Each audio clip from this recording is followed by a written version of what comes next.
తన పాత అంబాసిడర్ కార్‌ని చూసి చంద్రబాబు పాత జ్ఞాపకాల్ని గుర్తు చేసుకున్నారు. ఈ కారుకి లక్కీ నంబర్ ఉంది. అయితే హైదరాబాద్‌లో ఉన్న ఈ కార్‌ని ఇకపై అమరావతిలో టీడీపీ కేంద్ర కార్యాలయంలో ఉంచనున్నారు. మరోవైపు చంద్రబాబు తన సతీమణి భువనేశ్వర్‌తో కలిసి లండన్‌కి వ్యక్తిగత పర్యటన నిమిత్తం వెళ్లనున్నారు.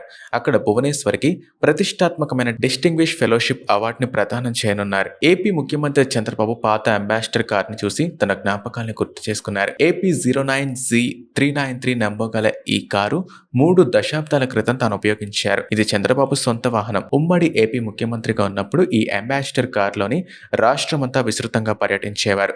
ప్రస్తుతం 4గోసారి సీఎంగా బాధ్యతలు చేపట్టిన చంద్రబాబు భద్రతా కారణాల దృష్ట్యా ఆధునిక వాహనాలను ఉపయోగిస్తున్నప్పటికీ తన పాత అంబాసిడర్ కార్ని మాత్రం ఎంతో జాగ్రత్తగా చూసుకుంటున్నారు. ఇంతకాలం హైదరాబాద్లో ఉన్న ఈ కార్ని ఇకపై అమరావతిలోని టీడీపీ కేంద్ర కార్యాలయంలో ఉంచనున్నారు. పార్టీ కార్యాలయానికి వచ్చి వెళ్లే సమయంలో తాను గతంలో వాడిన అంబాసిడర్ కార్ని చంద్రబాబు పరిశీలించారు.